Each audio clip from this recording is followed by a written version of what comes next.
Publika, si Presidente Rodrigo Roa Duterte. Live din po tayo via Facebook at ganun din po sa DZBB. Magandang hapon, Presidente Duterte. Magandang hapon naman sa iyo, Jessica Soho ng GMA.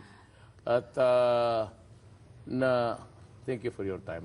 Salamat din po. Tagalog nito. Salamat din po sa inyong oras, Presidente. Nung huli ko kayo na interview sa Davao after the elections, panalo na kayo but you have not assumed the presidency. 6 months later, andito na ho tayo sa palasyo ng Malacanang. We thank God for allowing us this time to be here. Still. Kamusta na ho kayo? Mabuti po sa lahat na bagay. Okay ho. You have embraced this difficult job? Well, I asked for it actually. So, but let me give you an answer. It might really just also give you a wonder.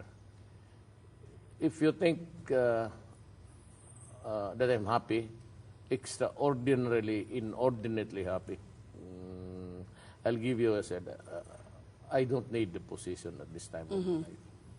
I mean, I don't, you know, it keeps on changing every day, last minute, may nangyari dito, may nangyari doon, then I have to get all the problems. But you get used to it. Ang sinabi ko lang na, I do not need it. Pero wala naman ho kayo syempreng regrets. Too late for that, di ho ba? Hindi ko kailangan itong ganito karaming problema. What I mean? I'm old. Sana kung binigay ito ng Diyos noong 45 ako o 50, medyo okay pa. But, you know, kagaya ka, I was planning my trip back home tomorrow after the flag raising ceremony sa Luneta. But then came the news that there was an explosion, a grenade, so exploding in a public boxing exhibition. So I had to make some detours. So sinabi ko sa asawa ko, I might not really make it for lunch. Kasi nag-order ako ng maliit na gusto ko. Masyadong kumakain dito eh. So your time is no longer your own. Have you come to terms with that, Mr. President? Tomorrow, he said there are a lot of wounded people there. So you're just going to there and make it something of a strider and go out. So you have to talk to them and that takes time. Ito pong inyong trabaho, is it within the range of your expectations or yes, beyond your expectations, beyond your wildest imagination? No, I would just say that maybe I miscalculated everything. Yung the time that I have to put myself point blank personally sa problema. So, kagaya nito, yeah, we were having a serious problem. Get back to me about 3 months from now. We're trying to solve drugs and everything, but this time there is something brewing there.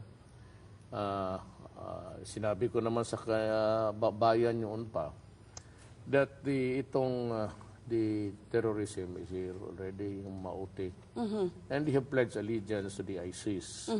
What makes it really very disturbing is the fact that they are, we thought at that time, yung unang first round sa drug war, well, I were really after for those guys who made money for their pockets. So ano pong But we have a serious problem because we believe now that itong bago, there are pocket of troubles all over the country. Saan sila? And they're fueling the terrorism sa drugs. May agad dalawang problema kayong nabanggit dun po sa tanong ko na yon, the drug problem and the terrorism. Alin ho ang priority ngayon doon? Well, ang problema, there seems to be a merger of identities between the clear case of drugs and yung isang Mauti. Talaga ho, may connection? Yung drugs and terrorism? Yung nakuha naming kampo, there was this big laboratory. May laboratory talaga sa droga. And it was a camp. And I cannot, that's why I ordered a full-scale operation there because we cannot keep on losing territory there. Kukunin ng isang munisipyo, and they occupy it for so many days. Sabi ko sa security forces, this is really unacceptable to us, and we have to do something about it. But I maintain my very hard stance against drugs. And they said that my statement bears really watching when I say, do not destroy my country because it will kill you. And do not deprive us of our youth. The youth of our land, because I will really destroy you. As of December 22, Mr. President, according to the PNP, almost 1 million na po yung sumurrender. Yes, correct. Over 42,000 arrested. Yes. Pero meron din pong killed na over 2,000 according to the PNP, not to mention the 3,000 to 4,000 na binabanggit pong DUI, deaths under investigation, or EJK na tinatawag po ng iba. So ibig sabihin po nun, may mga nagpasko na walang ama, walang ina, Correct. walang kapatid, lolo, lola, tiyuhin. At sinasabi nila, hindi nila tinatanggi ho na user yung kanilang mga mahal sa buhay. Pero hindi naman daw ho nanlaban, hindi drug pusher, pero pinatay pa rin, even yung mga sumurrender. May gusto ho ba kayong sabihin sa kanila? Yes, very much. I said it's not state-sponsored. Kung sabihin mo, there are about thousands and military men, magtanong ka ng isa dyan. Kung may sabi ba ako, patayin mo na katali o sa likod mo barilin. It's always go out, hunt for them, demand their surrender. If they refuse and present a violent resistance, just kill them. That's my order. Remember, Jessica, and early on sa presidency ko, I never said I ordered the police or the military, which is taken in at the time, na where you wage a punitive police action. I never said that. I said, I'm declaring war. So war is war. I need not go war against any. Bakit ako maghintay? At maubos na, it's 4 million. It's not a joke. Kaya yung tinitrivialize ng lahat, pati na yung human rights, talagang napupundi ako. Can just imagine 4 million and you already the first batch of 3,000. That was not ours. I ordered the police to operate on the 3rd month of my presidency. You might want to recall the figures that before I assumed the presidency, Mataas a few na days rin. before, harami na. And you must also take into account the names that I mentioned and ang mga police na involved at ang mga lahat. No? Paano? Alam mo kasi, let's give you an idea. Why would we wrap a person na ikut-ikutin mo ng plaster, you accept your manufacturing imami? What for? So Di hindi sabihin ko sa pulis, barilin mo lang sa ulo kung gusto mo. So hindi po sa gobyerno yung mga minamasking tape, We yung would mga waste time. nilalagyan ng placard na pusher, ito, wag tularan. Well, I said, there are a lot of people. Ako kung ama ako ng isang babae na pinatay, bantay ka sa akin. If government cannot give me justice and I see you there still walking after so many days, after so many months, bantay ka sa akin. Paano naman ho, Mr. President, yung mga collateral damage lang? Well, yung mga tinamaan ng stray bullet, yung mga pinag-initan lang, sinabay na, sinakyan na itong war on drugs nyo. I will never allow anything that is personal. Sinabi ko talaga sa kanila yan. Sabi ko, huwag ninyo akong ganyang, don't give me that kind of BS kasi always stick to, alam mo ito mga PNP man to, 4 years, mga PMA to. You think I can order them to commit a crime?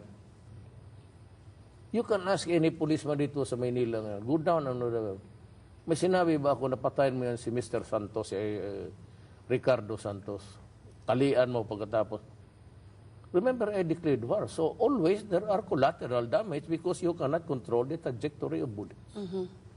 A policeman has every right to shoot if he is in danger of losing his life. And he cannot control at tumagis yung bala sa tao ng isang tao pa, bata man. Well, I'm sorry. But there are always casualties. That's why it's war. But then again, on the higher interest of the nation, kasi presidente ako, isa na lang, of course, I grieve. Pero ang bayan ko, sisirain mo 4 million addicts. Alam mo yung 4 million addicts, they are really actually you're turning my country of a land of slaves. Alipin sila sa droga through the medium itong tao. Kaya ako galit sa kanila. Kaya ginagawa mong 4 million alipin, dysfunctional family, maghiwalayan sa asawa. Ang pagkain niya na dadalhin doon sa mesa para sa mga anak niya sa droga na punta. Maghiwalay. Tapos pag wala ng trabaho, magpatay ng tao. Pag sira yung utok, mag-rape. Utak pala. Utok is Bisaya. Tapos patay niya ang lula niya kasi demonyo ang tingin niya at may nagahunghong sa kanya. Ano mo yung hunghong? Nagbubulong. Bubulong. Na yun, patayin mo yan kay masamang espiritu yan. And just imagine you throw this country into a bedlam of criminals. Kaya kung magtanong kita, and then again about rights. You remember Noriega of Panama. Okay. America invaded Panama. It was a republic. It's a country. Okay. They Shanghai the president, brought him to America, stood trial there, and is serving time in prison. All in the name of drugs. At bakit ito mga pinapakahipokrito naman itong mga Amerikano, nakalimutan nilang history nila. You know, at least, the very least that you should do is, do not deny other people's of the rights just because.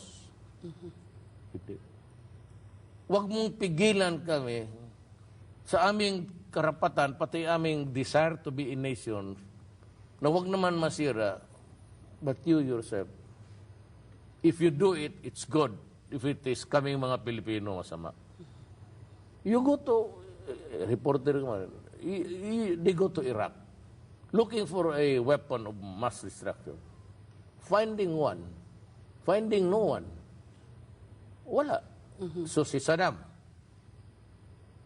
tapos wala naman drugs, wala namang weapons of WMD.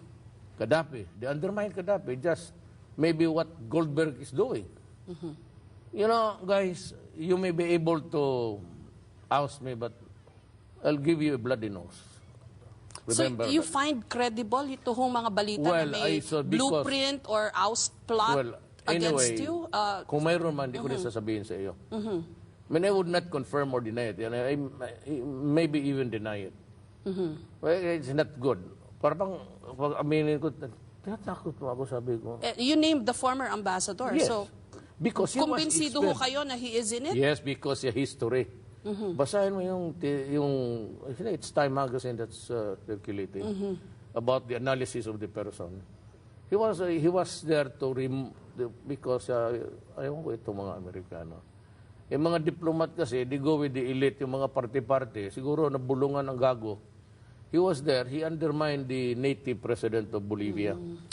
Mukhang marami ho kayong hugot talaga sa Amerika. But Mr. President, with your indulgence, I'll ask you about foreign policy later. Correct. Kung pwede ho, ibalik ko lang dito sa droga. No?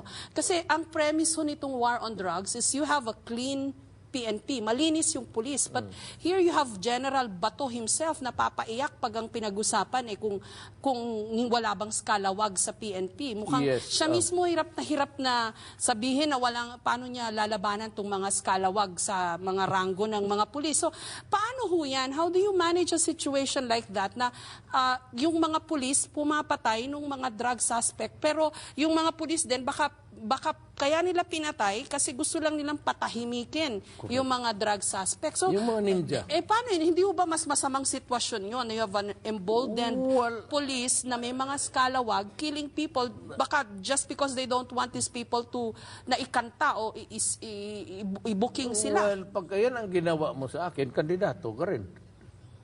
You know, kindly hand me the visual drug industry of the Philippines. I'm supposed to be the only one holding it. Actually, it's top secret. But because of the enormity of the problem, I had to call on the Speaker and the Senate President to make a study, and if they have time to talk to me, how we intend to solve, will go about solving this problem. Sige lang po. May we have the matrix ho ba uli ito? Hindi President? matrix. Ito yung mga tao, listahan ito. Ang Ng kapal ho, police, barangay captain, mayor, mga governor, may mga congressman. Ito po. Ang dami ho nito. Yes. So, Ito yung drug problem. this is separate pa ho dun sa mga binanggit nyo na dati? Tapos na yun. Aha. Listahan ito lahat, ha? Mga pangalan niya ng mga tao. Pero confirmed po ba yan, Mr. President? Yeah, At hindi ganito yan, lang ha? walang politika yan, baka napaginitan. Let me disabuse your mind. Aha. Kaming police, we are only, police, I'm the head of the government anyway, we can only produce parang prima facie case. Aha. We cannot build a case beyond reasonable doubt that would stand in court. Okay. Di na pwede talaga yan. That is totally, hindi mo kaya. Tingnan mo yan. Basahin mo. You can read aloud. Region. Yes. Region 1. Uy, sa amin yan. Sa Ilocos. Basahin mo pa. What's the heading? Merong mga What's the heading? Ang heading ng listahan. elected public officials. Kaka-elect, ibig sabihin? Marami dito. There's about 2,000, mag-abot ng 3 yan. Ang kapal ho. Mga barangay kapal yung captain. listahan. Down to the barangay. Municipal mayor. Judges. Elected officials. Yan ang problema ko. Kaya lang ako tumawa. Nung dumating ito sa akin, sabi ko, Christmas time, validated. Sabi ko, hindi ko na kaya yan. So, Paskong Pasko, ito ho yung mga binasa nyo? Yung mga listahan ng mga nasa droga? Alang-alang, as president, isa-isahin ko rin talaga yan. Pero yung nandito na, yung, ayan, confirm. At bakit hindi naman? Ganito masabihin mo. I get your drift of the question. Bakit panahon ni Duterte maraming patay? Bakit noon wala? Ibig sabihin niya siguro inuubos niya. Kasi Jessica, you are not new in our buhay ng Pilipino. Sino yung na-involve? Mga mayors. Paano magkapig ang pulis? Paano natitirahan? Ang mayor noon, may bodyguard, 5 army. Tapos 5 pulis. Tapos sinong pulis gago na tapos bata ni Presidente?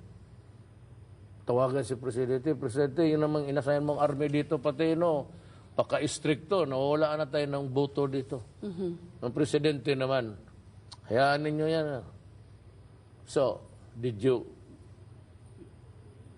get the clear picture? I see the gravity of the problem. That is why ako, mayor ako, I miscalculated everything because I was limited. I was not privy to national itong ganito. So sa Davao lang, I was thinking that gawain ko lang ang Pilipinas ng Davao. I mean, you've been to Davao. It's peaceful, it's clean, wala masyadong droga. Ang tanging ko sa droga, medyo meron dito, laboratory 1 dito, laboratory 2. Pero meron doon laboratory, inubos. Patay na sila lahat. But anyway, ang ganun, nung na-presidente ako, tapos squeeze everything, naglabasan ang by the hundreds of thousands. Maski ikaw, Pilipino, tanongin kita, naligayaan ka. Yan, ikaw, Pilipino, reporter, seasoned. Ako, I've been vice mayor, mayor, tapos presidente. Magtingin ka sa bayan, maliligaya ka. Ginagawa nila sa mga bata. Kaya maraming patay. Ngayon, kung yung mga vigilantes, hindi ko talaga, hindi ko sagot yan. Kaya kasabi ko lang kung ako, ang anak ko, ma-rape at pinatay. Pero what's out? Kagaya na ngayon na wala ng mga bodyguard ang mga ulol. O, tinanggal ko. May makita ka ba doon mo, patakbo yung mga gobernador, mayor? O mga presidente ako? I gave them 24 hours. Because papatayin ko talaga kayo. Ano, sige mo, takbuhan sila doon sa krami. Pawis na pawis. Pero is killing the solution, Mr. President? No, Kasi it's not. may mga nagsasabi rin ho na ang tinatamaan dito sa war on drugs are mostly the poor. Yung mga runner, user, pusher, yung mga malalaking tao, sabi nyo, nando naman sa China, nasa abroad. Wala tayong pero yung dito... Paano yun? Ipapatayin natin lahat yung mga maliliit. But do you really solve the problem by killing the tentacles and not the head of the octopus, kumbaga? I said, sayang, where's the big fish? Saan yung fish? Binigay ko sa inyo yung fish. Marami nang rub out. Anong gusto nyo gawin ko? Walang fish. Ito. Tapos yan, ayan na ngayon. Big fish, binigay ko na sa iyo. Hindi na mating kontrolado yan. But you cannot call the heavens to come down on bended knees because of our problem. I am only 6 months into the presidency. This is what I got. I will solve the problem the way I know how. The way I solve the problem of Davao. Hindi ko na ang paradigm ko mindset ko, hindi mo na maulit yan. Ngayon maraming patay. Ganito, ayaw ninyo ng patayan, kumito kayo. Kumito kayo ngayong gabi, bukas wala nang mapatay. Wala ka nang makita ni isa. So that's the long and short of the problem. Paano yung mahirap? Bakit? What gave you the right just because you are poor? Or what gave you the right because you are the mayor or a general? What gave you the right to fuck with my country? Ngayon ang patayan tayo. Ito ngayon, sabi ko sa speaker, tinatawag ko dito, pati si gusto mo, ubusin ko ito ba? Madali lang yan eh. Pero alam mo, sabihin mo na utusan mo yung mga pulis mo, hindi magbabayad. Pero pag sinabi mo, papiliin mo, ito, bata, general, paano isolve natin yan? Ikaw, sabi ko kayo, sabi niya, ikaw yung presidente. Sasabi ko, ito. Wala akong pera. You must remember, what really compounded the problem is this. I became president midterm. I am operating on a budget to the last day ngayon, malapit na, in just a few hours, on a budget that was prepared last year.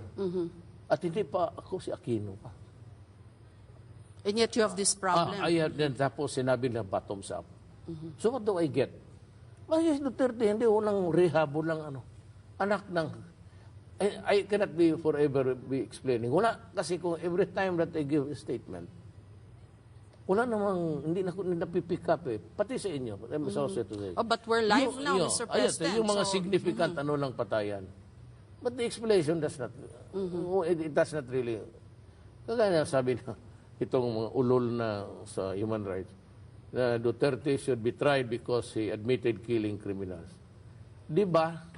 Nandoon kasi, you were there, di ba may nag-kidnap na Chinese na babae, tapos dinala nila sa Cotabato, tapos ang mga ulol, di ba sabi nila na, I think you were there to cover that, pati yung sa, nandoon ka man yung sa Metro Disco, yung hostage taking. O ngayon, pinatay ko talaga, lumaban eh. Tapos yung babae, sinauli. Nag-abang kami doon, pero itong mga katabi ko, sila starries noon, marami kami, nung dumaan yung kidnappers, naglipatan yung mga pulis doon. Kasi wala naman kasing gago na rule number 1 yan eh. Huwag kang bumalik sa dinaanan mo. And you believe it, yung opisyal lang, 2, tapos driver namin, bumalik sila sa daan. Pinara sila, yung napunta sa gitna yung pulis, ginanon sila. Tapos binuksan yung bintana, lumabas na yung carbine. Di, putukan na. Pero pagkita mo doon, pagdating dito sa CNN, suspect, tarantado pala. Gago pala kayo. Suspect na, harap ng barila na yan, suspect.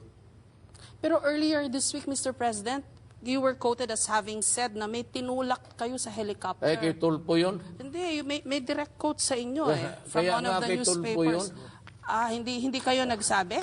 Itulpo yan sa kulong yan noon para... Categorically, Mr. President, may pinatay na ho ba kayong tao na hindi nanlaman? Ganan? Na hindi nanlaman? Hindi ka naman... Ano ka ba, execution? Hindi kasi, di ba binabanggit nyo minsan? Hindi ka lalaki pagka gano'n. So, what's the categorical statement, Ganito Mr. yan President? You can never get a validation from me, whether it is true or it happened or it not happened. Because you're a lawyer. Yeah. Not only that, because may tatlong suspect. Walang magsalita. Saan yung hostage ninyo? Walang magsalita. Tapos nahuli sila, yung iba naman nakatakbo dahil. Sino sila? Walang magsalita. Ganito yan sa sine lang yan. Kung baga sine, ayaw mo magsalita, ihulog kita. Tapos, dalawa na lang. Ayaw mo magsalita. O magsalita kami. O isa hindi, ayaw talaga, hindi magsalita. Isa na lang naiwan. O dalawa silang salita. Ihulog mo na lang. So, hinulog nyo? Sa sine lang yung Okay. Mr. President, pagka gusto mo na to. kasi sometimes you make those statements and then the media reports it. Kaya nga, and then, paano ba? How best to understand yung mga ganyan pronouncements? I need not explain to you kasi alam mo. Alam kayo mga GMA na matagal na dyan na I'm fond of doing it. Magbiga. Kita mo naman, ha? Sinabi ko lang sa aeroplano, kilala mo ako eh. Sabi ko, ilang beses na tayo, pagtingin ko doon sa window sa aeroplano, ang Diyos nagsabi na, gano'n. Sabi ko, pinaano ako ng Diyos na, alam mo, pinikap ng lahat, may nagsulat pa, na ano, yung pala joke. Sino ba naman gagawang magsalita? Ang joker dyan, ang Diyos, hindi ako. Pero I think that's the problem also when you communicate and you make yung mga off-the-cuff na remarks like that. It's not a problem actually. If you cannot understand me, kami ang the may entire problema. Filipino nation, kayo ang may problema. Basta ako dito, trabaho. What I promised you, let's stick to the fundamentals. Promise you, no corruption. O kita mo no, talagang upakan kita. I-corrupt ang cabinet member, he was not last day, a minute there.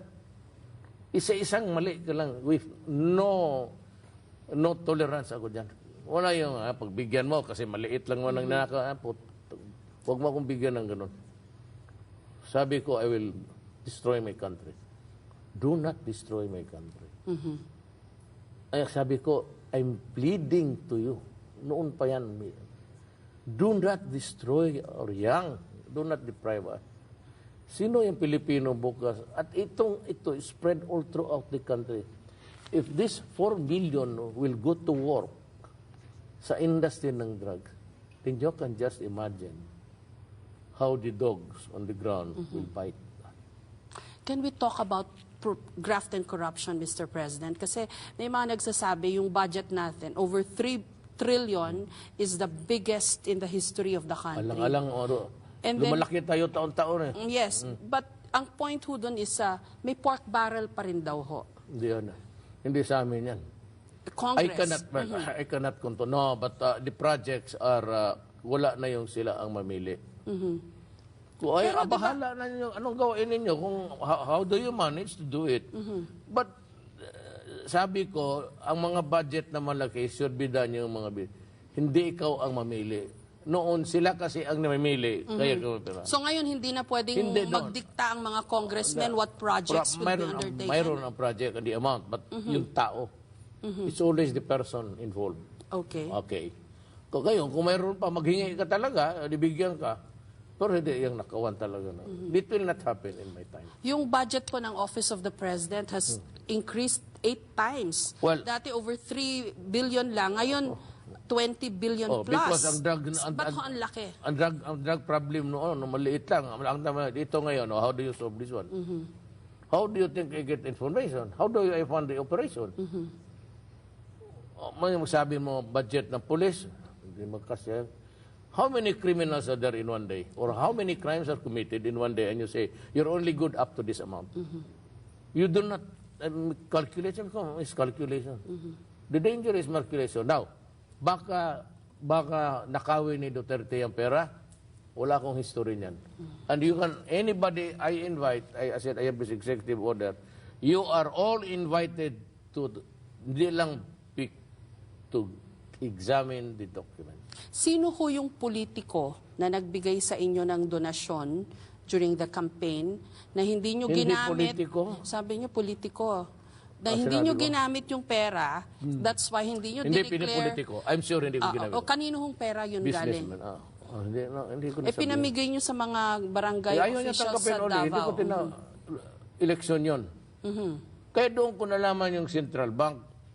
Kasi yung ginanong ko yung pera, sabi ko, hindi mo tanggapin, pamigay ko ito sa tao.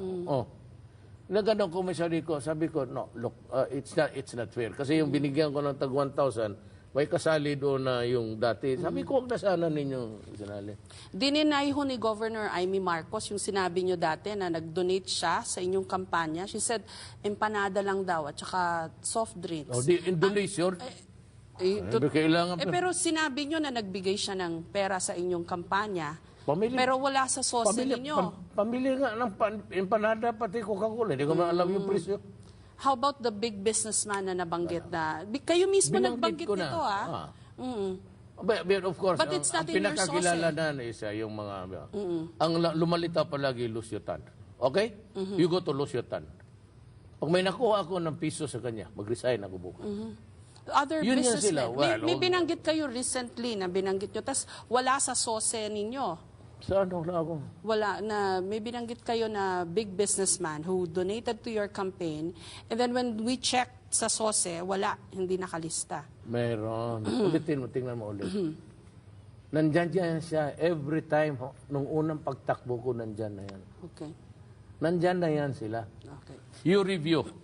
Hindi nyo tinignan ng mabuti.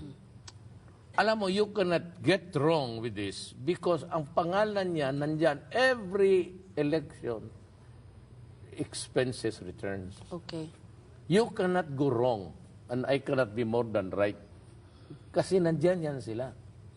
Ang taas ho ng trust approval ratings nyo in both SWS and Pulse, kung tama ho yung intindi namin, sa Pulse Asia, you are the most popular president, not in SWS. Mas mataas pa ho yung isang predecessor ninyo. And people like it that you're authentic, nagmumura kayo, that you're honest. Bagay ikaw kung galit, hindi ka magmura. Hindi po. But the point Liar. is, hindi ho, but the point of my question, Mr. President, hindi ho ba kayo nanghihinayang that your positives are being overshadowed by your negatives or your negative points? Dahil, Good question. yes, because I'm glad when you you asked the speak, nagmumura kayo, yung mga killings are giving the perception na hindi maganda sa Pilipinas. You know, it's creating all of this negative perception about you and the country. Hindi ba kayo nanghihinayang that yung popularity ninyo is parang nagiging counterproductive po yung ibang I'll give you a sinasabi good answer. ninyo. And I am seriously appreciated. I never tell lies. Kung ano yung sinabi ko, totoo yan. Pag sinabi yung hulog sa aeroplano, okay, tulpo mo niya, sinusunod ko lang. Ngayon, yung mga encounters, ikaw mismo, bisita ka ng Davao, no, palagi pag may marami yung mga laboratory doon, napunta ka, di patay lahat yan, lumaban eh. Ngayon, ganito yan. Hindi ko man nakikinig, Nakikinig po ako. Tinitingnan ko lang po yung notes ko. Naging vice mayor ako. Naging mayor ako. Naging congressman ako. Naging presidente ako. Ni minsan, hindi ako natalo ng eleksyon. Ni minsan, hindi ko iniba ang bunganga ko. Except for this presidency now, kasi bago lang. All these years, 23, 24 years mayor ako, tapos congress. Hindi ko binago ang bunganga ko. Pati dito, nung ipatawag kami ni Presidente Arroyo, I used to work for her. Remember, I was her consultant on law and order. She used to call us at night. Pag hindi kami nakakaintindi ito, nagbumura ako. In front of the President, sabi ko, nagmagano na itong buhay na ito. Tapos, gano'n. In public, sa kampanya, ginawa ko lahat. I said, I will go after drug and corruption. I will go after drugs, which is killing my country. And I will not allow that. Huwag na tayo magbulahan dito. Mahal ko ang bayan ko, basta ganito lang ako. That criminality should stop kasi magkano siya. Then sabi ko, I would allow burial. Then I said, I will support Indo. Wala akong there's not a single na nag-renege ako. Aha. So, hindi naman ako makatakbo ng uli. As a matter of fact, sabi ko, if they have the federal type in 2 to 3 years, I am ready to step down. And I give you my word, I will do it. Okay. Ngayon sabi mo, negative. Hindi naman ito election. Wala namang price kung positive ka o negative. Bigyan mo ako incentive. More investors. Hindi matuturn off yung mga investors. Hindi. Basta ang nakikita ng investors, hindi bunganga ko. Kung kikita ba sila dito dahil sa bunganga ko. Kasi, ikaw, pag drug kita, sabihin mo, Jessica, hintuin mo yan kasi marami nang naluloko dyan sa lugar nyo. Kung hindi, hiritan kita. That is music to the investor. Okay. So, anong sinabi ng billionaire si Okada? Yung gambler?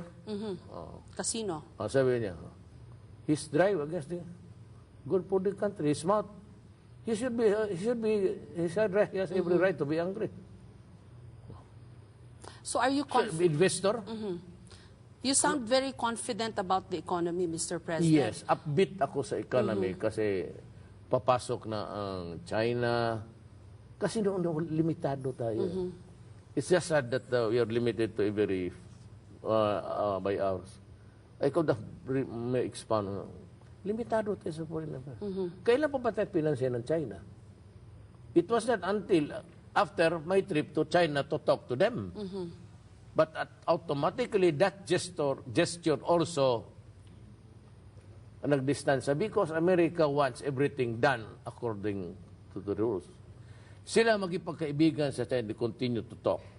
Tayo dito, sabihin arbitral, post mo yung arbitral, magipag-away ka. You get consensus. Yan ang gusto. We build a consensus din. So, ako ang nanalo sa kaso. Pabigan pa. I'll give you a choice para maintindihan ng tao. I have 2 options. I will go to war and insist on sirain ko yung sa Spratley. Really, tell the Navy, sige, bombahan ninyo. I will go to war or I'll talk. Give me the options now. Okay. Pero okay ho kayo with the Chinese leaders. You've gone to China. Mukhang gusto rin nila kayo. But then again, they keep on militarizing itong mga territories that we are claiming ourselves. And then, pinadala pa dun yung kanilang kaisa-isang aircraft carrier ngayon. Bakit ang Amerikano hindi nagpadala? Well, they've always been there. That's the problem. Sos mo di gander, sos mo di kwas.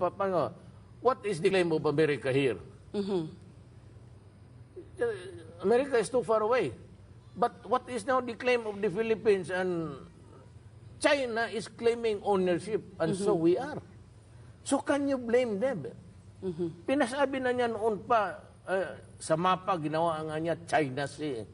So confirm... So I'm not justifying, but because I told the Chinese when I was there will be time during my term that we will have to talk about the arbitral tribunal. Cannot be na maglampas lang ako sa buhay ko. So hindi totoo na isi-set aside niyo yung ruling ng International Tribunal?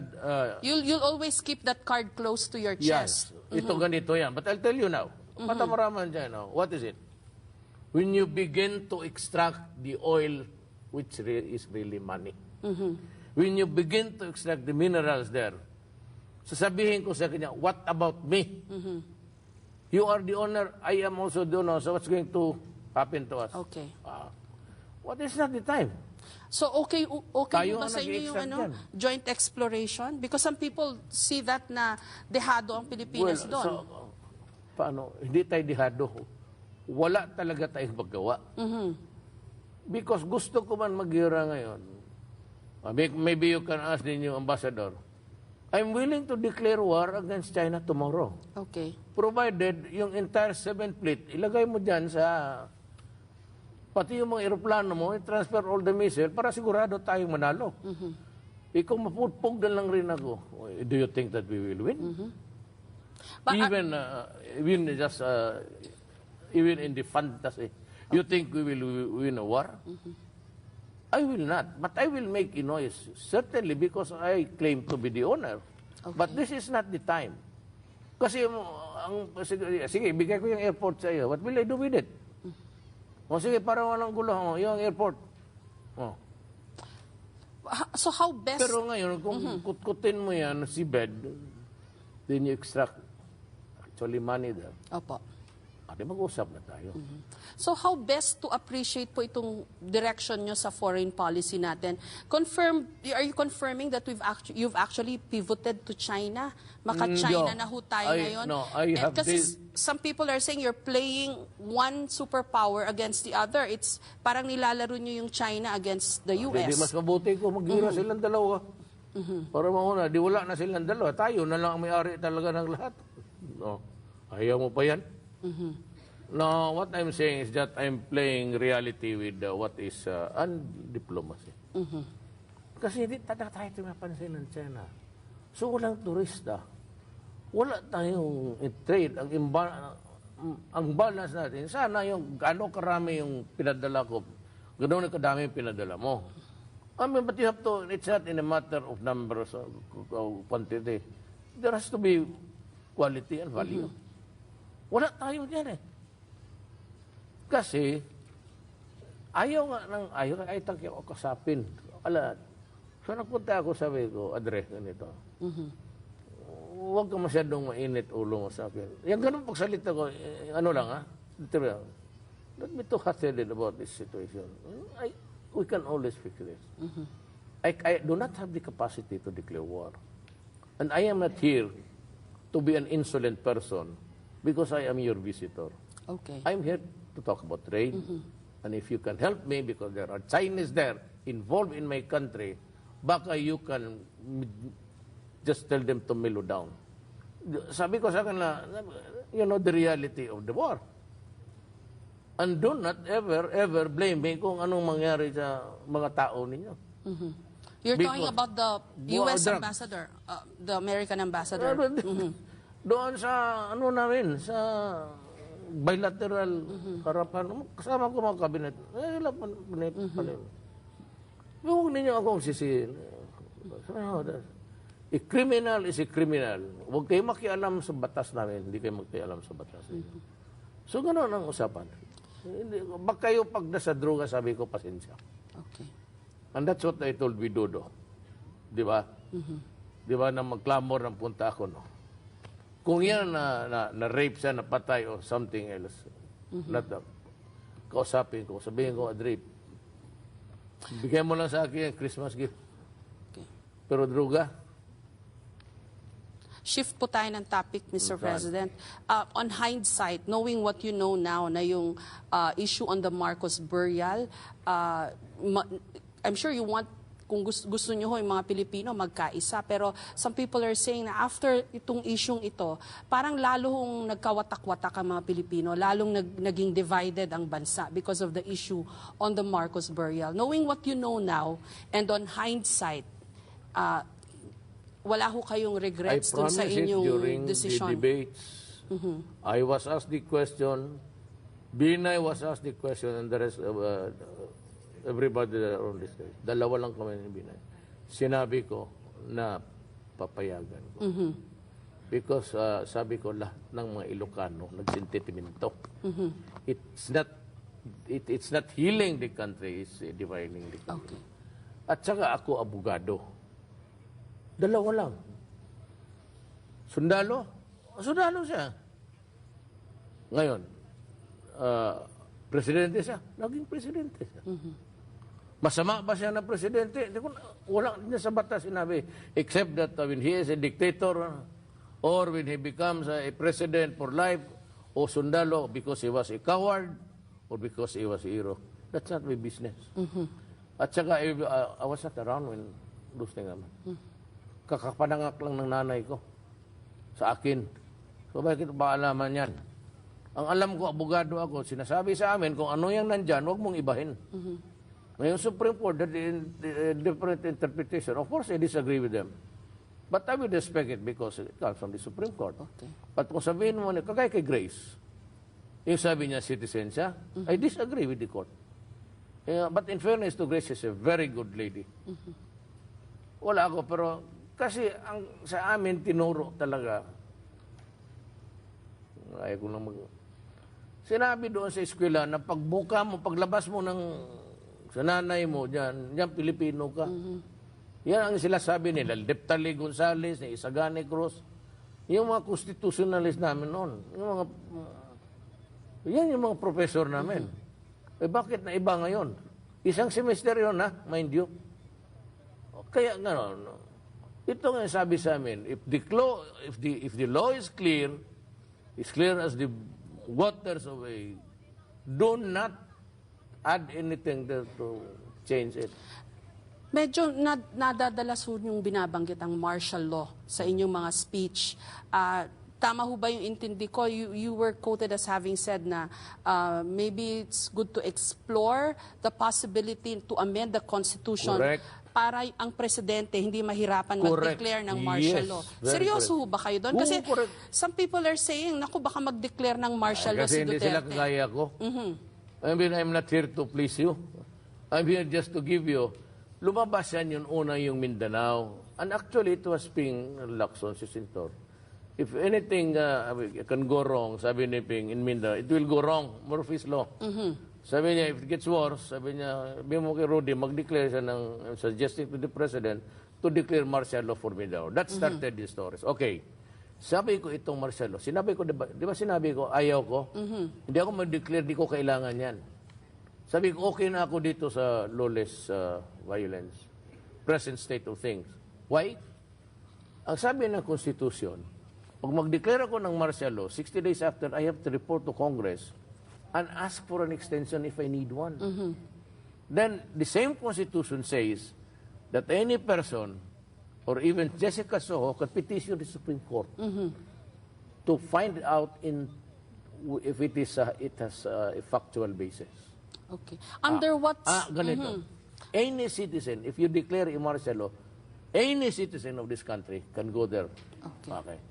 But ako naman, after a certain number of days, I have to report to Congress. If they are not ready or will not give me an extension, that's kapot, that's it. Okay. Kung ang factual findings ng Supreme Court magkaiba sa Congress, anong gawin ko? So ako ngayon sabihin nyo, ang sabi ng Congress, sabi ng Supreme Court, there is no sufficient reason for you to declare martial law. Okay. Tapos ng Congress magsabi naman, okay, you have 60 days. Lumabas na itong petition ngayon na walang factual basis. Sino ang tigas? Di ako. Di sabihin ko, di ako maniwala sa iyo kasi inaway mo ang Supreme Court. Opo. Ngayon, ikaw naman Supreme Court, bakit mo binuko ang Congress? So dito kayo. So do I need really somebody to declare martial law? No. Any president for that matter, kung ginusto mo ng martial law, walang makapigil sa'yo. Even tonight. Lagyan mo ng security barricades dyan, and everybody passing Malacanang, search, and there will be a curfew beginning 10 o'clock tonight. Wala makapigil niya. Mr. President, pasensya na ho kayo, but kailangan ho natin putulin itong ating interview sa GMA News TV. Tutuloy ho natin sa 24 oras. In the meantime, sa amin pong mga manunood sa GNTV, salamat po sa inyo. 2 araw pa ho daw tayo mag-i-interview. Abangan niyo po yung aming interview sa 24 oras, live with Mike Enriquez and Vicky Morales. Diyan lang po kayo. Maraming salamat po. Nakinig na sila sa atin. Oo, sir. Buti yan.